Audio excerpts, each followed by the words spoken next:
Huh? Oh, we're ready. Are we going? What's happening? Ah! We're here. Hello. Welcome to Pastors on the Porch. Doesn't the porch look lovely? Can you tell it's a green screen? It 100% is a green screen because it is gross outside. And so we are at a fake porch. Well, the porch is real. Yeah. It's just not really behind us. Yeah. Well, But it works. But it is there. It's a real porch. We're actually sitting at inside at our house because we have good internet here. So today is is Wednesday, and it's April 14th. Goodness. I'm struggling apparently because I don't know what day it is, but I know it's Wednesday. Well, there you go. That's enough. That's sufficient. Right? That is enough, because I don't think people are really here to see us today anyway. No, they're not. I'm excited. Today is an exciting day. It's a different episode of Pastors on the Porch. So if you were here for the ridiculous antics of Stephen and I, well, you're going to get actual information today. Yeah. So that'll be a fun surprise for you. It'll be new and different. Yeah, it won't just be ridiculous things we say. I don't know. Maybe Dr. Boom has some ridiculous antics planned. I mean, one can hope. Yeah, so what are we doing today? So today, I'm excited, and people know anyway because we're at a little bit of a different time. Yep. But we're very excited to have Dr. Marc Boom here. He's sitting patiently in the green room and will be joining us in just a moment. So I don't think we could have anyone better to answer COVID questions. Yep. I said in church on Sunday, people ask like us all the time. Mm-hmm. I don't know why they think we're experts on everything, but I am not a doctor. I feel like it's not a good idea that they think we're experts on much of anything, really. No. I mean, it's a very limited field, y'all. the one benefit we have is that we're part of a bunch of video calls. Yeah. Where we get people who are much smarter than us telling us things. And one of the smartest of them is Marc Boom, who is the president and CEO of Houston Methodist. And so when we reached out trying to find someone who would answer questions, I really didn't expect to get back that Dr. Boom would be willing to come, but he is willing. Yay. And here today. So we're so lucky. We have some things that have been submitted in advance, and we're going to go ahead and stick that up there. So if you want to submit questions, if you're watching us on Facebook or YouTube and you're logged in with an account, that's the easiest way. You just stick it in the comments. And even though we're broadcasting on several different channels, we see them all in one big list, and we can pull them from there. So you can do that. If you're in our text group, you got a text message inviting you to submit, but we will let you know our text number is open. So if you don't have access to do it that way, you can text to 979-500-1700, and that number's scrolling across the bottom of the screen. Looks so high tech. Yeah, so you can text that number, and we'll get text message questions that we can do as well. Yep. At this point, please don't call the church office or send to the general email because we won't get them. So do them one of those two ways. We do have some advanced questions, though, and we're looking forward to those. But probably if we want to do that, we should actually put Dr. Boom up on the screen. I feel like it's going to be weird if we just start putting questions and not the expert to answer them. We don't have the person who can answer them. So yeah, let's get that button. And there he is. Hello. It's good to be with you. No ridiculous questions today, though. We're very excited to have you join us on our pseudo porch. And we have quite a few people who have asked questions in advance.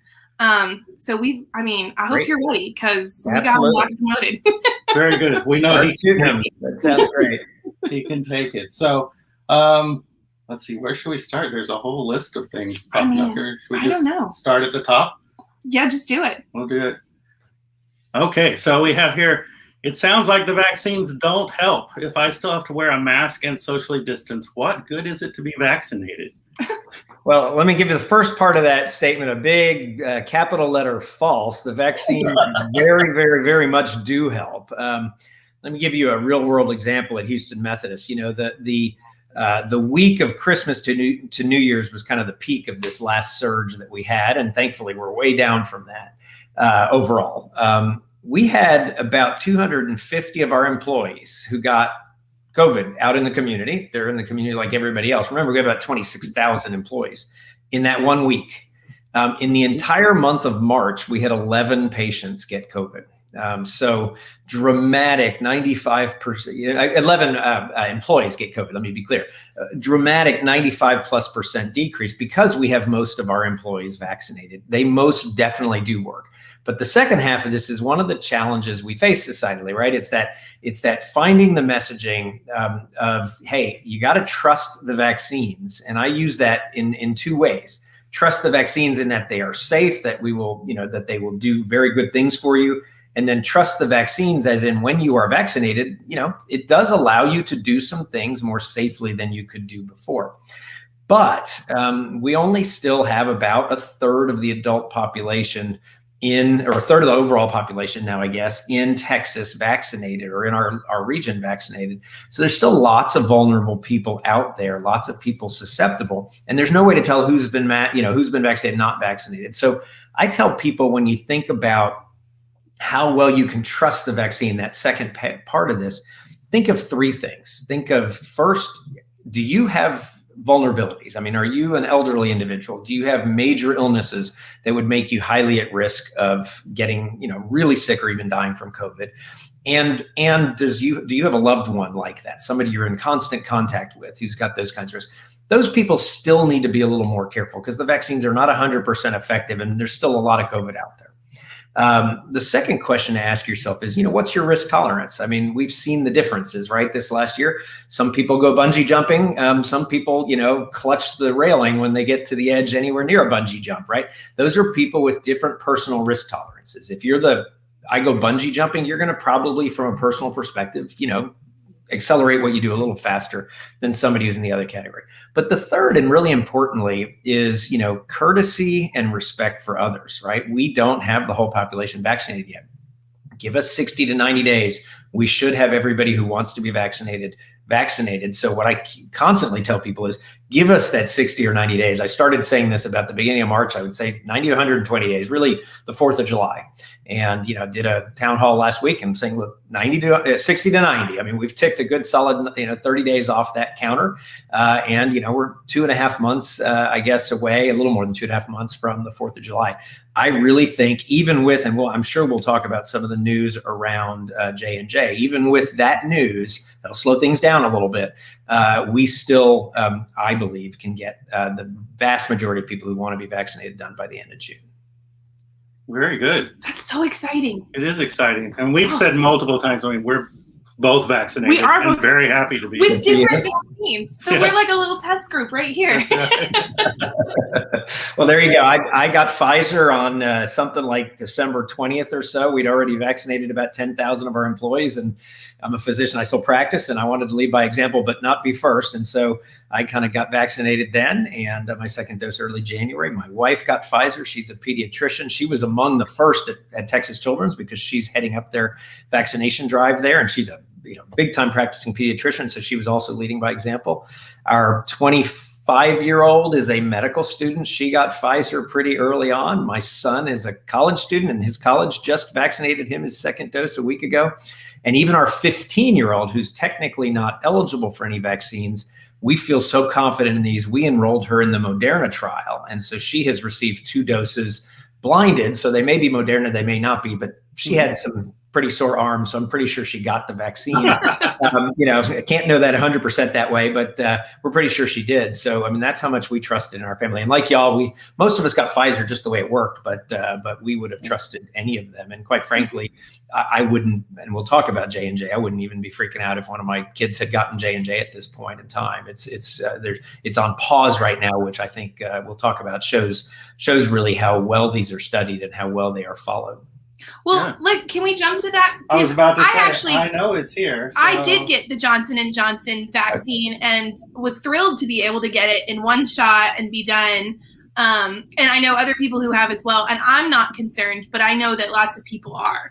Yeah. So at the end of the day, I would obviously much rather not see that there were any, issues or reasons to pause. Okay, let me be clear about that. But at the end of the day, it also shows that the processes work. There is close follow-up and, lots of very careful attention paid to the people who've received vaccines. So if you look at Pfizer and Moderna, we now have, a solid almost 5 months experience with these, well over 100 million doses of each, or 100 million doses, almost of each, really given in the United States alone, let alone around the world. So we have not seen any similar signal in those. So I feel highly confident with what we're seeing in those, that there's not some clotting issue that's happening. And highly confident they are extraordinarily safe, as we've seen what's happened. With Johnson & Johnson, we have less experience, right? It only got approved at the beginning of March, and we've been now, vaccinating, and there's been millions of people vaccinated. I think the total they have followed up on is a little over 6 million in the United States, and there have been six cases out of 6 million. So that's 1 in a million of clotting. I'm not saying it's not valid. I actually think it very well may be a valid, concerning side effect, but probably it looks like at 1 in a million, which is obviously really low. And we'll talk about that in a second. But it's not inconsistent. I mean, it's consistent with what they saw with AstraZeneca in Europe. We don't have AstraZeneca approved in the US yet. Both AstraZeneca and the J&J vaccines use an adenovirus. So an adenovirus, think of it like a cold virus. It's one of the multiple viruses that cause the common cold, but it's actually the kind of principal one. And they use slightly different adenoviruses. In one case, they're using an adenovirus that most people haven't seen, so they don't have antibodies to it, because otherwise it'll take it out as it delivers. And the others is actually from a non-human primate that it normally infects and doesn't typically infect humans. And they're using that as a carrier. So that's kind of the delivery mechanism to get DNA into the cell that the cell then can make. So what we think, we don't know this for sure, what we think is those people are having some sort of autoimmune reaction probably to the adenovirus carrier itself. Again, very, very rare, it looks like, but out of an abundance of caution. And again, I think the process works. The FDA and CDC agreed, let's hold off, let's see. So, I mean, I've got a couple thousand doses of this sitting in our freezers now that are going to wait, and we'll see what happens. But if it pans out that it's 1 in a million, that's when you have to ask yourself, okay, it's 1 in a million chance of having this side effect, the vast majority of which can be cared for, versus 1 in 500 or 600 chance this past year of dying from COVID. It's about 1 in 600 Americans have died from COVID. And if you're an adult, it's higher than that because, of course, mostly, thank goodness, the kids haven't been, that sick from this. So even then, the risk profile is dramatically different. But for now, at least, Johnson & Johnson's on hold. The downside of that, and it's really unfortunate, is it was a one-shot vaccine, as you said, so it was really easy. You didn't have to worry about, okay, will I get more side effects the second time around? At least as of now, it was one shot. And it didn't have the significant cold storage requirements that the others do, particularly Pfizer. So it was a lot easier to go, hang up a shingle at a shopping mall or in a church or in a community center and not have to worry about all those things and just vaccinate people. So I do hope it comes back and hope that we are able to use it. That's, call it right now about 1/3 of the supply. So we just lost 1/3 of our supply until they turn this back on. All of that being said, there's prodigious amounts of Moderna and Pfizer coming in still. And when we do the analytics, even with this, it'll push things back, but we still can get everybody vaccinated by the end of June. I mean, Methodist alone, we're doing just under 10,000 vaccines a day. It varies week to week just because there's sort of a periodicity to this, but like on a week like this, 6,000 or 7,000 of those are first doses. Last week, it was kind of the flip, and that's just some timing. But on average, 4,500, 5,000 people a day starting their vaccinations with us. And so just us alone, and then add all the others in the community, we are very rapidly moving to get people vaccinated. That's amazing. I've seen a lot as it pertains to like the blood clots of things saying, hey, there are other FDA approved, regularly taken and prescribed medications like birth control that have a much higher risk of blood clots. I mean, is that like an accurate, because when you see things on memes, you're like, I don't know, that's not science. Yeah, it's one of the things I said early on last summer that has been very difficult in this pandemic as we look at some of the reasons, and that there's a lot of noise, a lot of debate. it's a comment that says science, particularly biological science, is very messy in real time. So every physician has been through a gajillion instances over their careers where, the evidence evolves, we learn things over time, et cetera. We all also know that with pretty much no exception, every medicine we ever prescribe to a patient may have some trade-offs. Aspirin's sort of the notorious one that, the sort of doctor sort of slang is, if aspirin was invented today, it would never get approved. It has so many potential side effects, and it's a wonder drug. Let me be clear. It does so many good things, and there's so many people on aspirin for very good reasons, especially now we use it big time around heart disease, for example. When I was a kid, it was used all the time, obviously in kids. Now we know not to do that, but it's used all the time, and it's a critical medicine for people with heart disease. So every medicine has some trade-offs. Birth control pills are notoriously problematic, especially in people who smoke, for causing some blood clots, and probably again, we don't know all the data yet, but probably at a much higher risk than this. One of the theories around these 6 individuals, every one of them was a woman under the age of 50. And so there's a few theories for why that might be. One is we know that on average, women tend to have a more active immune response than men, and they tend to have more autoimmune disease than men. So, if you think about everything from rheumatoid arthritis to lupus to all the different rheumatologic autoimmune diseases, or thyroid autoimmune disease and other things like that, they're all more common in women than in men. So it could be some autoimmune, again, with the virus, the vector, the adenovirus vector. So think of that as like a carrier that brings the stuff in. Another theory around it is that women do tend to, particularly premenopausal, before they lose estrogen, whether it's oral contraceptives or whether it's simply the estrogen, having estrogen and being a woman, they tend to have more clotting than men. And so it could all be tied together somehow. So it wouldn't shock me to see some of the new guidance around this, maybe that we look at different age groups or we look at different genders for using it. I just don't know. I mean, I'm not obviously privy to the detailed data. I just know what they're reporting right now, which is 6 cases. Again, there's been over 6 million doses of that administered in the United States. And what we're seeing in Europe with AstraZeneca is very, very low rates, but probably real rates that are there. So that's something that's going to have to be sorted out. In the meantime, I would just urge everybody sign up for a Pfizer vaccine or a Moderna vaccine. We have lots of supply, lots of channels. I mean, talking about Houston Methodist, and of course I know y'all are in Morton, and it's a little bit of a drive, but we have community hospitals out there, Sugar Land, West Houston, etc. So there's more, closer in.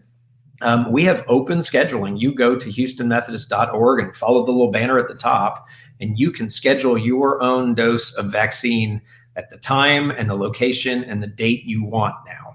That's how readily available it is. You're not going to get tomorrow. I mean, it's going to be a week or 2 out probably, depending where you're willing to drive. But we are able to very regularly and actively schedule. So if there's anybody out there that after today hasn't been vaccinated and says, hey, I got to go get vaccinated, by all means, we'd love to help.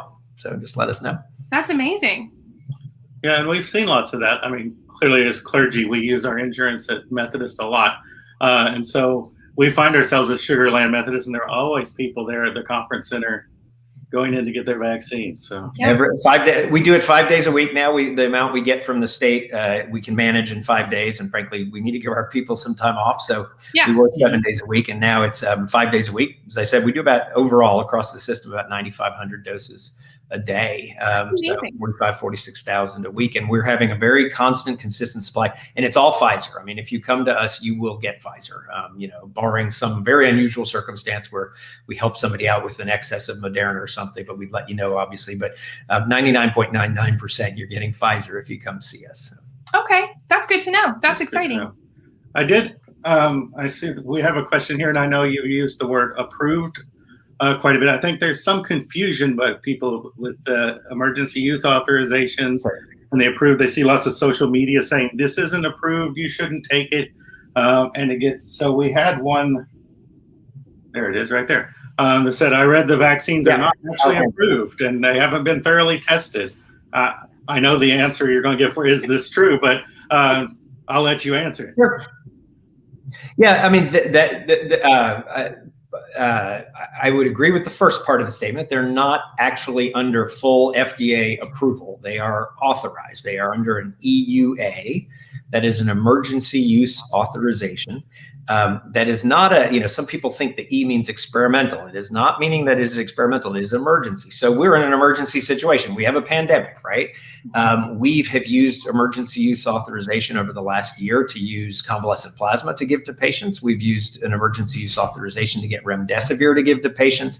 And then it has been used for these. Now, what people then sometimes jump to a conclusion is that they've not been well tested. Now, by and large, and I'm going to give you the one small caveat, that's just not correct. So the technology that is used for this is a technology that is new, as you know, with the mRNA vaccines, but it's not new as in it was thought of yesterday. It's actually new as in this is the first time it has a large scale application to human beings, but it is built on technology that's been developed over literally decades. The studies that were done are really no different than the studies that would normally be done. They were enabled to be very fast for a couple reasons. One of those is Operation Warp Speed. This was an incredibly great thing the administration did. I've publicly said that a million times. Thank goodness they did that and had the wisdom to do that. And by doing that, they short-circuited a lot of the sequential nature, okay, get this part and then spend a month figuring out how to apply for the next part and then get the next part, et cetera, et cetera. And they made it much more parallel. And they spent a lot of money, frankly, to have the manufacturing capability and everything else up and running. But the other thing is, if you want to study a vaccine normally, you're usually adding a vaccine into the armamentarium of some other existing vaccines. Take measles, for example, right? Measles is still a big problem, but if you wanted to study a brand new measles vaccine, there's still not that many cases of measles out there. So you would actually have to have a really long study to have enough people who got measles that you could actually definitively say, by getting the vaccine, did it help or did it not help? And here we're in the middle of a pandemic where people left and right are getting COVID. And so they were able to enroll people very quickly because a lot of people wanted to be enrolled. I mean, heck, if I could have gotten in a trial, I would have done in one of the trials back last summer to help science. And also I might have been even personally protected sooner and protect my loved ones. So they had huge demand. It was no problem getting people into the trials. And then because there was so much COVID happening, it was no problem, seeing enough of the people, what ultimately turned out to be in the non-vaccinated group, to get COVID, that they were able to come up to the conclusion. So all of that's actually really, really well studied. And we're talking tens of thousands of individuals. And now we're talking tens of millions of individuals with real world experience. The reason I put a tiny caveat on there is normally to go to full approval, they would wait a little longer than they have now. In other words, you'd have taken those 30,000 people in the study and you'd have followed them for about a year, and then you would have moved forward. So about the only kind of window in there is, that kind of now, because we have so much real world experience, that kind of, 6 to 12 month window for all of us who've been getting vaccinated since December. Remember, the study individuals started in about June, July. So we're coming up on a year experience with the first of the people in the study. So, I would predict we'll have full FDA approval sometime later this year. And I mean, I can tell you as a physician, my scientists, all of our teams, we look at it, we see the data, we see what's being reported out there. It's going to get approved. I have 100% certainty as we look at these two vaccines, they're going to get approved soon. In fact, Pfizer, we expect to have an expansion of the authorization to 12 to 15-year-olds probably within the next month to 6 weeks, which is great news because we'll be able to get our high school students and some of our junior high school or middle school students vaccinated prior to the fall with, definitively, and we're crossing our fingers, we'll get data on the 5 to 11-year-old, which will be the next crowd that they do, maybe before fall or certainly by early fall, so that we can have a much more normal school season. So. Wow. That's exciting. Yeah, that's very exciting. Yeah, I think I'm not sure if we have a question specifically on this or not, but it is one that people ask us. I know a lot of people are concerned about, we don't know long-term ramifications. And I think we've just gotten used to being afraid at this point. So we just have kind of tacked this on to our list of things we're potentially afraid of. And I know some people have said, I'm on the fence about the vaccine because there's just no way to know in 10, 20 years how if it will have some kind of side effect that could be potentially really dangerous. Yeah. Let me try to reassure people. Let me start by giving you a little just general talk about vaccines.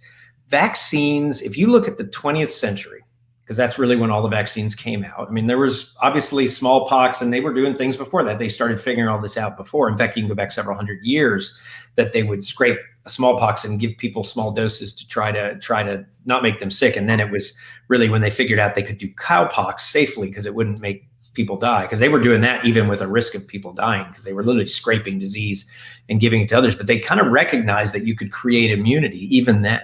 But in the 20th century, vaccines, if you look at why our life expectancy today for a person born today is in the late 70s, depends a little by gender, varies a little bit by race and ethnicity, but basically call it late 70s. If you were a person born in 1900, your life expectancy was probably 50. I mean, I have to go back and look at the tables, but it's somewhere in that range. Dramatic improvements over that time. Well, what happened during that time? One was sanitation. That's the biggest one. Okay, we all learned how to create potable, safe water, right? And we still see the issues, obviously, in some other countries where that still is a problem, particularly when we travel there. Two is we developed vaccines, and three is we developed antibacterials, so antimicrobials, so especially antibiotics. So if you go back to 1900, we didn't have antibiotics, right? So what people miss is that vaccines are one of the reasons we all live to be the age that we'd like to live to. I'm 55. I would likely be dead, if I was born 100 plus years from now, or I certainly would have been less likely to be alive today. That's just the way it works. So we really have vaccines to thank for that. But we started to get complacent, right?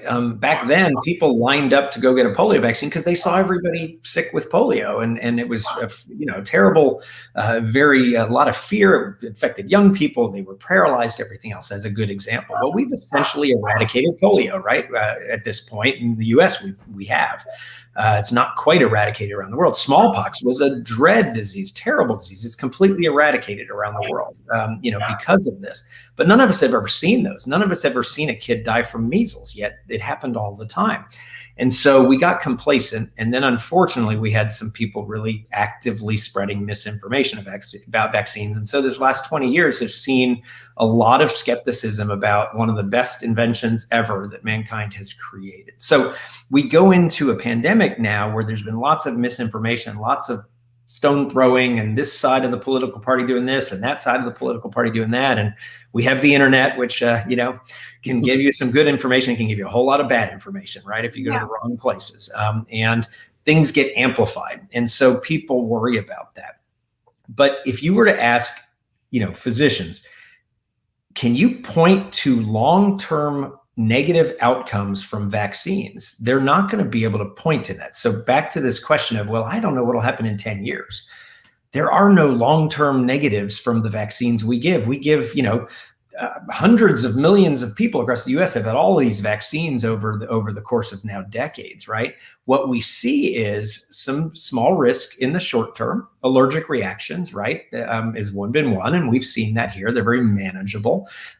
There are sometimes with certain vaccines some other things where, something called transverse myelitis or some other, that maybe can be tied to that, something called Guillain-Barré. These are not issues in this current vaccine lot that we know of, but that'll rarely happen. But again, the risk benefit is that there's so much risk if society doesn't get vaccinated against all these childhood vaccine preventable illnesses versus this minute risk overall. So I really don't see a risk whatsoever for a long-term issue. If you're going to have a risk, it's these short-term issues we've already seen. And so I think most physicians and scientists would say we've already pretty much seen the time period where we'd have signal that there is something happening because of these vaccines. And again, remember, 1 in 600 people in the US have died from COVID over the last 12 months. 1 in 600. 600. It's the third leading cause of death in the United States last year, solidly third leading cause. So to give you an idea, in 12 months, I'm going to give you round numbers, 700,000 people a year will die from heart disease in the United States. In round numbers, 600,000 people a year will die from cancer in the United States. And in round numbers, a little less than 200,000 will die from accidents, unintentional injuries, et cetera. Those are pretty steadily the top three causes of death. And then you have a bunch of others, stroke and a bunch of others after that. COVID, over the first 12 months, killed about 530,000 people. And if anything, we think we underestimated that a little, or there were other deaths that happened because the pandemic was happening. That put it solidly in third place, so far ahead of fourth place, and 2.5 times fourth place. This is a really deadly disease for certain people, and we can't, unfortunately, predict who that is. We showed, one of the TV stations did something recently. 24-year-old father of several children, working in the refineries. Everybody in the family over Christmas got COVID. He never recovered. From the COVID itself, ended up torching both of his lungs and losing his kidneys. And we were able to save his life with a double lung transplant and a kidney transplant. And he's going to go home soon. He was just on the news again, kind of showing where he is in his recovery. Now, that's a blessing, right? God was looking after him. We got him through, our teams got him through, and they were able to do this for him. But that man and that family's lives are obviously have been horrible over the last few months, and they are forever transformed because, as wonderful as transplant is, he's still going to be a transplant patient for the rest of his life. He's going to be on immunosuppressive drugs. He's going to be seeing doctors, probably monthly. It is very different. That's a healthy 24-year-old. We still see that. And I told people many times, I said, I know my 21-year-old son and my 25-year-old daughter are extremely unlikely to get severely ill. But if I have a chance of preventing all likelihood of that, or essentially all likelihood, I'll take it in a second. And the risk of vaccine, even in them, is so far less than the risk of the illness. Anyone older than that, I'm 55. So, we saw 94% of the deaths we saw would happen in 50 and up. The risk really accelerates in your 60s and into 70s and 80s. So thankfully, we're starting to get all those people covered. But that's meaningful risk. It's not 1 in 600, 75 plus year olds died this year. It's a much worse number than that. And so, again, I would strongly encourage people. And the last thing I'll say, when I think about us, from a faith basis and love of fellow humankind, loving fellow humans is about watching out and keeping yourself healthy so you can care for them. And it's about making sure you don't ever, make them unhealthy. And I think this is a great way to take care of yourself, take care of your family and loved ones, and take care of really everyone around you. And together, we then end up have a society that's in a much, much better place in just a couple months from now. We really are getting close to that, but we got to get across the finish line of people saying, yes, I will line up and get vaccinated. Yeah. I think you just answered that question wonderfully. And there was things like I said, we got vaccinated a while ago and we feel really confident in it, but you're just sharing such good information, things that, I didn't know, that I hadn't thought of. I genuinely was like, well, I'll just accept if there's a risk long term. And I didn't know that that's not really something that they worry about with vaccines in general. It's really those short term. So that actually does make me feel so much better. So yeah, other than the allergic reactions we're seeing with Pfizer and Moderna, which there's not a single death. They are very manageable. They happen in the short period after you get the vaccination, and the vast majority of people who happen to have had other big allergic reactions. So it's not like even a surprise of somebody who's never had that, and they're very manageable. Other than that, which has been in the 1 in a million order, so you're still there talking about very low risk. We really have seen nothing. And again, we've had now tens of millions, even well over 100 million vaccines given in the United States alone. I'll tell you, at Houston Methodist, today we will cross 550,000 vaccines that we've administered. Monday we crossed 300,000 different people who have gotten a vaccine, because of course we giving 2 doses. That's a ton of experience, and I can tell you, we're not having problems, in our we obviously see all those people and watch all those people, but then they're, our clinicians, other clinicians, the vaccine surveillance, we do not see problems. So even if you want to be skeptical about other data out there or big data out around the country, I mean, I'll tell you, we have a 500,000 plus, experience ourselves, and it's incredibly safe. Yeah, that's so good. It's so reassuring. I think we have one more question. Yeah, I mean, we have a couple less about vaccine, I think, and more just about. Do you still have time? We don't want to take too much of your time, Dr. Boom. Yeah, I'm good. No, I'm fine. Okay. Thank you. Okay. I noticed this one earlier, so I keep hearing about this fourth wave, but the numbers around me don't seem to be getting worse. Should I be worried? Yeah, we are in a good spot in Houston right now, or greater Houston right now. I don't know that anybody can fully explain why we're seeing what we're seeing in the upper Midwest. Michigan's kind of the poster state for this right now. They're seeing a very meaningful fourth wave. Now, when I do look at their statistics, they did not have much of a summer wave. So they had the kind of surge that we all had early, but most places other than the Northeast and, Louisiana and a couple really didn't have massive first surges back in that April timeframe for a whole host of reasons. But then if you look at what happened in the summer, it was mostly southern states, Texas, Arizona, Florida, a couple others that had big surges. And they really didn't have a big surge until that December timeframe when the whole country did. I mean, we included. So one issue may be that they simply don't have as many people who've been sick and they have more people susceptible. There's a whole bunch of other possible reasons. We are seeing the emergence of the UK variant, which is more spreadable. It doesn't look like it's more deadly, but it's more spreadable, so it goes quicker, and so we're sort of fighting that off. And the faster we get vaccinated, this may be as simple as for reasons of a couple super spreader events. One thing we've learned through this is, unlike the flu, which is much smoother, you always have this R that people talk about, how many people do you infect? Well, that's an average number. But then, as we know, averages sometimes can be, you average 1,000 and you average, 1 and you come up with essentially 500, or you can average 510 and 490 and come up with an average of 500, right? They say very different things. And what you see with the flu is probably a much more consistently, I infect one person or I infect 1.2 people. With this one, while on average, it's probably 2.5 or 3 people get infected, it looks to be in big boluses, and so it's possible a couple of those things started there, 4-6 weeks ago, and they just weren't as far along in vaccines. And here we are, and knock wood, things are quieter and we have way more vaccines in arms, and maybe we had a few more people sick.